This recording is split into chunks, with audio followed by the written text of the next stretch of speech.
بعد لسه الطفوف ببالي بيها جروح، وبحرق خيام زينب بي الصور، تلمني الدمعة وابكي بخاطر المكسور على خلق الجرح قدام ظل يكبر. ادخل للطفوف بحيل بس مهدود،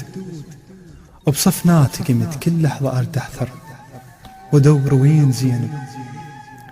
وين زينب، وين اخت عباس، وادور وين زينب، وين اخت عباس، وشوف انها العقيلة، وشوف انها العقيلة وبي ماضى الحيل، وادور وين زينب، وين اخت عباس، والقى هناك زينب بالنظر الشر، وشوف انها العقيلة وبي ماضى الحيل. يمها شلون اوصل ابد ما اقدر، ومن بعد المسافة الصوت احس بعيد، لكن جسمي كل الهيبة كزبر. انا العباس صاح، انا العباس صاح، القاع رجة خوف، يمك العقيلة شلون ما احضر، وامشي وتختنق بعيون احس دموع، وعاين قاع شالت لون بس احمر، وامشي وتختنق بعيون احس دموع، وعاين قاع شالت لون بس احمر،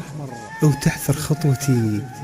وتحايل على الروح، احس قدامي كلها تريد تتكسر، وهايل للخيم والنفس بس دخان، وعلى وجه السما الدخان ظل يفتر، وكفرت صفنتي وحتى بروح ما كنت اشعر، وكبرت صفنته وحسباتي صلت خوف، وحتى بروح ما حسيت كنت اشعر، النار بصدر صارت والقلب بركان، ورغم ذلك أبد ما قمت أحس بحر، ودرت وجهه وعاين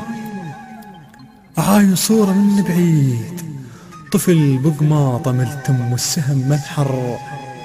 درت وجهه وعاين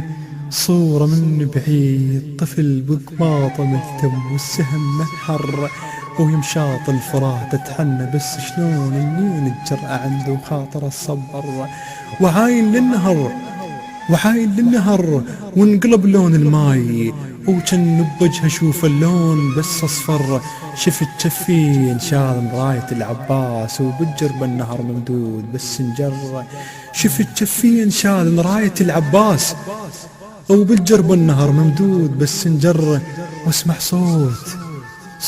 سكنة لا تريد الماي، أريد الماي، وحس جسد من عباس ظل يسعر،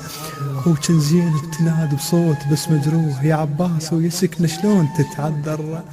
وكان زينب تنادي بصوت بس مجروح، يا عباس ويا سكنة شلون تتعذر، وظل شاهد عيان على الجرب الطف، ورد اكتب قصيدة واوصف المنظر، ويلتم الشعر وبراسه حدس يدور، ويلتم الشعر وبراسه حس يدور، لكن من عاين كل شي يتطشر، شلون ابيات لما واسكنان البيت، وزينب واقفة وياكلها حر البر، وما جاني الشعر حسيت ماكل هام، الشعر من انسبه وين زينب تأثر، الشعر من انسبه وين زينب تأثر.